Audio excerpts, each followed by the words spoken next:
Hello friends, स्वागत है आपका ई नॉलेज क्लासेस में। आज हम देखने जा रहे हैं टेस्ट ऑफ डिविजिबिलिटी पार्ट 2। और आज इसमें हम देखेंगे कि कैसे हम कैलकुलेट करेंगे test of divisibility prime numbers की, जो हम कवर अब तक के नहीं कर चुके हैं पार्ट 1 में।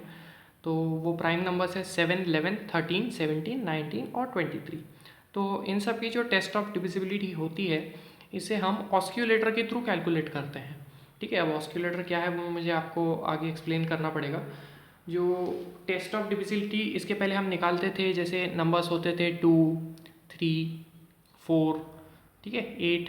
इसके पहले वाले लेक्चर्स में जो मैं आपको बता चुका हूँ, तो उसमें हम क्या किया करते थे कि लास्ट के कुछ डिजिट को देखते थे और उससे पता कर लेते थे, या तो फिर हम उस नंबर्स की एडिशन कर लेते थे फिर पता कर लेते थे। ठीक है, और इस तरीके से हम निकालते थे। लेकिन जो प्राइम नंबर्स होते हैं, उनकी टेस्ट ऑफ डिविजिबिलिटी पता करने के लिए आपको ऑस्क्यूलेटर की ज़रूरत लगेगी। ठीक है, आप डायरेक्ट उन नंबर्स को देख के नहीं बता सकते। तो ऑस्क्यूलेटर करता क्या है? ऑस्क्यूलेटर जो है, जैसे एक मैं 3 डिजिट नंबर ले लेता हूँ 521। अब मुझे पता लगाना है कि ये 7 से डिविजिबल है कि नहीं। तो ऑस्क्यूलेटर तो एक नंबर ही रहेगा। तो जैसे मैंने ऑस्क्यूलेटर में मुझे पता लग गया 7 का अगर 2 है, सपोज मान के चलते हैं, एक एग्जांपल ले रहा हूँ, 2 है। तो ये क्या करेगा 521, तो लास्ट का जो डिजिट होता है यूनिट प्लेस, उसको ऑस्क्यूलेटर हमेशा जाके होता है मल्टीप्लाई। ठीक है, और फिर उसका जो प्रोडक्ट आता है वो बचे हुए नंबर में ऐड करते हैं।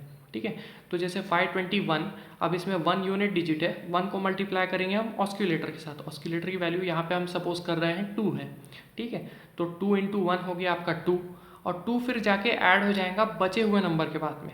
जैसे 521 था तो 52 प्लस 2 हो जाएगा, तो ये आ जाएगा आपका 54। फिर हम फिर से वही करेंगे, लास्ट का डिजिट अब आ गया 4, 4 के साथ हम ऑस्क्यूलेटर को मल्टीप्लाई करेंगे। 4 2 ज़ा 8, 8 प्लस 5 यहाँ पे हम करके देखेंगे, 8 प्लस 5 13। और उसके बाद में जो हम नंबर के लिए ऑस्क्यूलेटर निकाल रहे थे, उससे फाइनली 13 को, मतलब उस नंबर को हम डिवाइड करके देखेंगे 13 से कि डिवाइड हो रहा है कि नहीं। तो उससे हमें तुरंत पता लग जाएगा कि वो प्रॉब्लम, मतलब नंबर उस बड़े नंबर से डिवाइड होता है या नहीं होता है। ठीक है, तो अब ये सुनने में बहुत कॉम्प्लिकेटेड सा लग रहा होगा, पर सॉल्व करने में उतना ही ईजी सा है। ठीक है, तो इसको एक एग्जांपल के साथ आपको समझा देता हूँ। सबसे पहले हम देख लेते हैं कि ऑस्क्यूलेटर होता क्या है और इसको कैलकुलेट कैसे किया जाए किसी भी प्राइम नंबर के लिए। तो ऑस्क्यूलेटर एक ऐसा मल्टीपल होता है 10 का जिसका यूनिट प्लेस 10 प्लस माइनस 1 हो, यानी या तो उसका यूनिट प्लेस 9 होना चाहिए या तो उसका यूनिट प्लेस 1 होना चाहिए। ठीक है, तो इसको निकालने का मैं एक आपको सिंपल सा तरीका बता देता हूँ। जैसे एक एग्जांपल जैसे हम कंसिडर कर लेते हैं 7, फर्स्ट ही नंबर ले लेते हैं 7। ठीक है, इसके लिए आपको इसका ऑस्क्यूलेटर आपको कैलकुलेट करना है। तो सीधा सीधा टेबल पढ़िए, और टेबल पढ़ते समय देखिए कि कोई 2 डिजिट का ऐसा नंबर इस टेबल में आता है क्या जिसके यूनिट प्लेस पे 1 या 9 के आसपास वाली कोई टर्म हो। ठीक है, तो 7 का टेबल हम देख लेते हैं। 7 1 ज़ा 7, 7 2 ज़ा 14, 7 3 ज़ा 21। ठीक है, तो 21 देखिए, एक तो 20, अगर मैं 21 को 20 पकड़ूँ तो 20 जो है ये मेरा है 10 का मल्टीपल, 2 इंटू 10 यानी 20 होता है। और प्लस माइनस 1 वाली टर्म भी इसमें ऐड हो मतलब फॉलो कर रही है, तो 20 प्लस 1 इक्वल टू 21। तो ये जो है मेरा मल्टीपल, क्लोजेस्ट मल्टीपल। अब इसके आगे मैं और भी टेबल पढ़ सकता हूँ, तो ऐसा हो सकता है कि एक और टर्म मिल जाए जो मल्टीपल हो 10 की, और उसमें या तो एंड में 1 आए या 9 आए, पर मुझे सिलेक्ट कौन सा करना है, क्लोजेस्ट मल्टीपल। तो यूजुअली टेबल जब आप पढ़ेंगे तो टेबल में फर्स्ट या सेकंड या थर्ड के आसपास ही आपको ऑस्क्यूलेटर आपका मिल जाएगा। तो यहाँ पे 7 3 ज़ा मुझे मिला है 21, तो मैं लिख देता हूँ 7 इंटू 3। ये वैल्यू मेरी कितनी आ गई यहाँ, 21 आ गई। ठीक है, अब मुझे क्या करना है, मुझे तो भैया इसको 10 प्लस माइनस 1 ये इस फॉर्मेट में लाना है। ठीक है, तो अब ये क्या करूँ मैं, 21 को मुझे 20 बनाना है क्योंकि मुझे 10 के मल्टीपल्स में लाना है। तो मैं क्या करूँगा, 21 में से 1 माइनस कर लूँगा। ठीक है, 21 में से अगर मैं 1 माइनस करता हूँ तो मुझे ये वैल्यू क्या मिल जाएंगी यहाँ पे, 20। ठीक है, ये वैल्यू मिल जाएंगी मुझे यहाँ 20 को ही मैं 2 इंटू 10 लिख सकता हूँ। ठीक है, 20 को ही मैं 2 इंटू 10 लिख सकता हूँ, और यहाँ पे मैंने क्या किया, इसको 20 बनाने के लिए -1 किया। ठीक है, तो ऑस्क्यूलेटर क्या होता है, ऑस्क्यूलेटर होता है ये नंबर का साइन। ठीक है, आपको देखना होगा कि ये नंबर का साइन क्या आ रहा है। ये नंबर का साइन आ रहा है माइनस, तो यहाँ ये यूनिट प्लेस जो होती है, इस नंबर का जो सिग्नेचर साइन होता है वो आपको देखना होता है। और वो कहाँ लगाना होता है, वो लगाना होता है आपको इसके 2 के मल्टीपल में। मतलब ये नंबर का ऑस्क्यूलेटर जो है 7 का, वो क्या आ जाएगा, ये साइन मैंने यहाँ से लिया, -1 आया, और उसके बाद में यहाँ पे मल्टीपल क्या था, दूसरा मल्टीपल था, यानी 20 था, तो 2। तो मेरा ऑस्क्यूलेटर जो हो गया वो है 2। ठीक है, अब ऑस्क्यूलेटर तो 2 निकल आया, पर अब इसको यूज़ कैसे करते हैं, ठीक है, तो वो बता देता हूँ फटाफट आपको। जैसे मैं एक नंबर ले लेता हूँ 133, इसको मुझे 7 से डिवाइड करना है। अब आप देख के बता सकते हैं कि ये डिविजिबल होगा कि नहीं होगा 7 से। तो आप क्या करेंगे, फटाफट 7 का ऑस्क्यूलेटर मन के मन में कैलकुलेट करेंगे। ये वाली टेक्निक तो आपको मैंने बता ही दिया है। जैसे 21 आ गया, तो 21 बड़ी वैल्यू आ गई है, तो मैं क्या करूँगा, उसे कम करूँगा, यानी नेगेटिव ऑस्क्यूलेटर हो रहा है, मुझे कम करना पड़ रहा है उस वैल्यू को, तो मेरा ऑस्क्यूलेटर निगेटिव हो रहा है। और मल्टीपल कौन सा मिला मुझे, सेकंड मल्टीपल मिला, यानी 2। तो ये ऑस्क्यूलेटर की कैलकुलेशन जो है ये आप मन ही मन कर सकते हैं, जैसी आपकी प्रैक्टिस बढ़ जाएगी। ठीक है, तो आपको ऑस्क्यूलेटर 7 का पता चल गया, -2। अब 133 डिवाइड बाय 7 जो मैं बताया था आपको, ये कैसे करेंगे। तो जो यूनिट प्लेस होता है, जैसे यूनिट प्लेस है हमारा 3, उसको इस ऑस्क्यूलेटर से मल्टीप्लाई करेंगे हम। ठीक है, तो ये क्या हो जाएगा 13, इस नंबर को जैसे कि तैसे। अब ये नंबर बहुत बड़े भी हो सकते हैं, यहाँ 4137 कुछ भी यहाँ हो सकता है। ठीक है, हमको सिर्फ यूनिट प्लेस से लेना देना, बाकी नंबर हम एज इट इज़ रखेंगे। तो ये 13 प्लस, मैं क्या करूँगा, लास्ट यूनिट डिजिट को मैंने जो बताया था आपको, ऑस्क्यूलेटर से मल्टीप्लाई कर दूंगा, मतलब 3 इंटू -2। तो 3 इंटू -2 क्या हो जाएगा, 6 हो जाएगा। ठीक है, और 13, तो 3 इंटू -2 -6 हो जाएगा, सॉरी।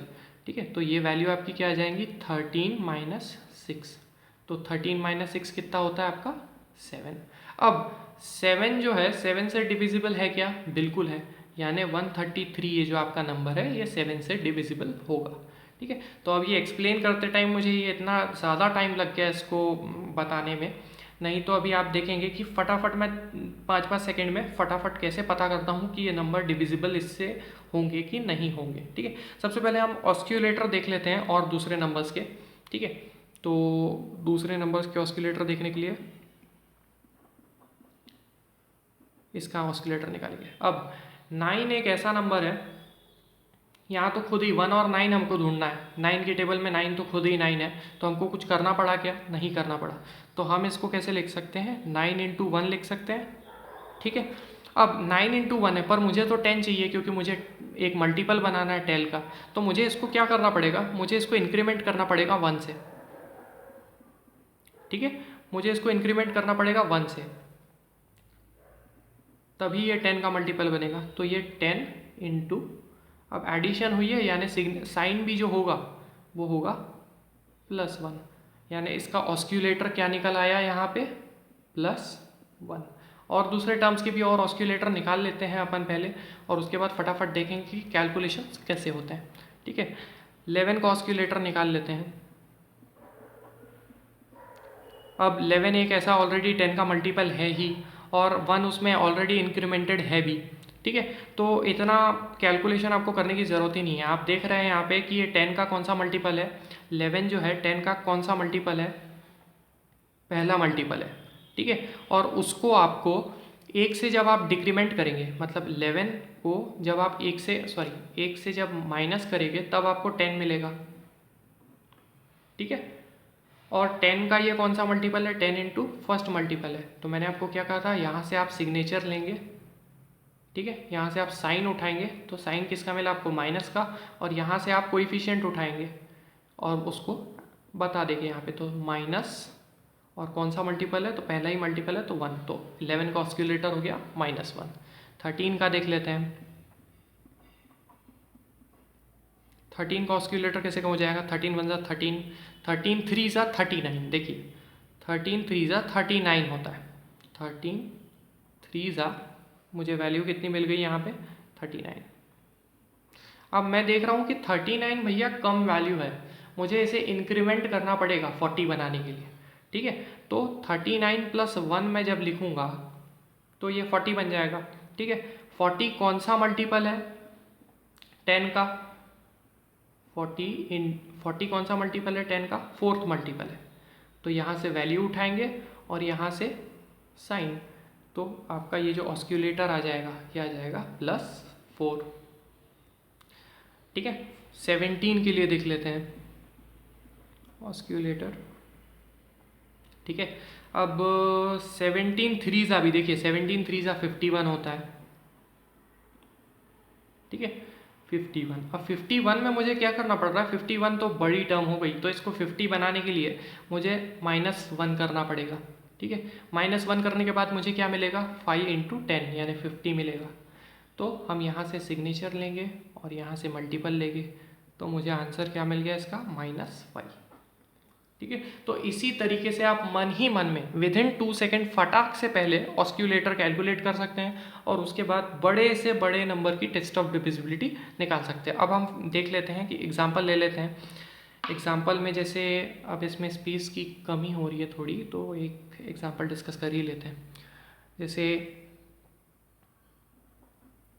3328, ये कोई रैंडम नंबर है, मुझे देखना है ये 13 से डिवाइड होता है कि नहीं। ठीक है, मुझे नहीं मालूम अभी ये डिवाइड होता भी है कि नहीं, तो मैं क्या कर लूँगा, मैं देखूँगा कि 13 का ऑस्क्यूलेटर क्या है। 13 का ऑस्क्यूलेटर है +4। ठीक है, +4। तो अब मैं क्या करूँगा, इतने नंबर को सिर्फ यूनिट डिजिट को कंसिडर करूँगा और उससे मल्टीप्लिकेशन कर दूंगा मेरे ऑस्क्यूलेटर का और बाकी नंबर से उनको ऐड कर दूंगा। मतलब बाकी नंबर 3 32 वैसे ही रखता हूँ और एडिशन किनकी करूँगा, 8 और 4 के प्रोडक्ट की। तो 8 × +4, ये सिग्नेचर प्लस भी, मतलब ये जो साइन है ये अगर प्लस भी है तो ज़रूर लिखिए, क्योंकि कभी कभी ये माइनस होता है तो यहाँ पे माइनस साइन देना भूल जाते हैं और फिर गड़बड़ी हो जाती है सारी। तो 8 4 32, 32 + 3 32, यहाँ 32 ऐड कर दीजिए। ठीक है, तो यहाँ 32 ऐड होंगे तो ये क्या हो जाएगा, 364। 32 + 32 ये हो जाएगा 364। इसको लिख देता हूँ मैं 364। अब मैं क्या करूँगा, मुझे 364 13 से डिवाइड हो पा रहा है क्या, मैं यहाँ तो यहीं चेक कर लूँगा। ठीक है, तो अब मैं बिल्कुल डम हूँ, मेरे को बिल्कुल मैथ्स नहीं आता, तो मेरे को अभी भी पता नहीं लग पा रहा है कि 364 13 से डिवाइड होता है या नहीं होता है। तो फिर मैं वही टेक्निक यूज़ कर लूँगा। 4 जो होता है उसको फिर से अब मैं मल्टीप्लाई करूँगा ऑस्क्यूलेटर के साथ में 13 के, और 36 को वैसे के वैसे ही रख दूँगा। तो नेक्स्ट स्टेप में मेरी आ जाएगा 36 + 4 × 4। ठीक है, अब 4 4 16 होता है और 16 को ऐड कर लीजिए फिर आप 36 के साथ में, तो ये वैल्यू आ गई आपकी 52। ठीक है, अब आप देखते हैं कि 52 13 से डिवाइड होता है कि नहीं होता है। अब 52 13 से डिवाइड होता है इतना मुझे मालूम है क्योंकि टेबल में ही आता है। पर चलिए अभी भी अगर मैं बहुत ही वीक हूँ, मेरे को बिल्कुल क्लूलेस हूँ मैं इस पॉइंट पे, मेरे को अभी भी नहीं समझ में आ रहा, तो मैं एक सिंगल डिजिट निकले तक के इसको कैलकुलेट करता हूँ। तो यहाँ पे जैसे 2 आ गया है, तो अब मैं क्या करूँगा कि ऑस्क्यूलेटर जो है 13 का पहला डिजिट वैसे की वैसा बचा हुआ डिजिट 5 प्लस ऑस्क्यूलेटर जो है 13 का वो है 4 × यूनिट डिजिट 4 × 2, तो 4 2 8, 8 और 5 13, तो यहाँ पे आपको वैल्यू मिल गई फाइनली 13।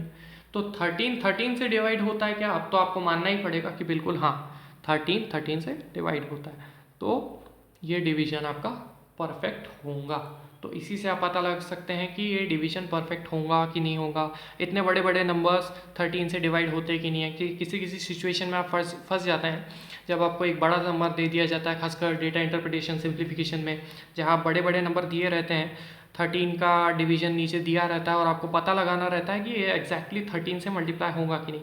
अब अगर आप बहुत अच्छे हैं प्रैक्टिस में तो आपको फर्स्ट स्टेप के बाद ही, जैसे 364 मुझे पता लग गया था तुरंत कि 13 से डिवाइड होता है, तो मैं इसी स्टेप पे जान गया था कि 3328 ये जो नंबर है ये 13 से डिवाइड होगा। अगर आप बिल्कुल और थोड़ी आपकी कम प्रैक्टिस है तो आप सेकंड स्टेप तक के, तो मेरे को लगता है कि सारे स्टूडेंट पता कर ही लेंगे कि 3328 ये डिविजिबल है 13 से या नहीं, क्योंकि आपको डायरेक्ट 52 मिल गया, 52 13 के टेबल में ही आता है। तो इसी प्रकार से बड़े बड़े नंबर्स का डिविजन्स आप पता कर सकते हैं within 5 seconds with the help of test of divisibility. और फिर आपको फ़र्क नहीं पड़ता कि वो नंबर इवन है, ऑड है, प्राइम है, कैसा भी है, तो किसी भी नंबर की टेस्ट ऑफ डिविजिबिलिटी अब आप कैलकुलेट कर सकते हैं। और अब मैं उम्मीद करता हूँ कि आप फटाफट बड़े बड़े जो डिविजन्स होते हैं उनकी टेस्ट ऑफ डिविजिबिलिटी और प्रैक्टिस करेंगे, और उसके बाद में बड़े डिविजन्स को छोटे नंबर से डिवाइड करने में बहुत जल्दी डिवाइड कर पाएंगे आप, और इजीली आपसे डिवाइड होने लगेंगे।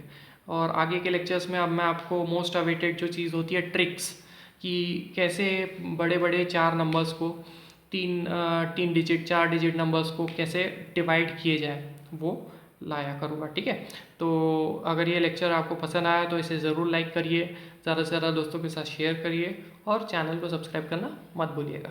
ठीक है, थैंक यू।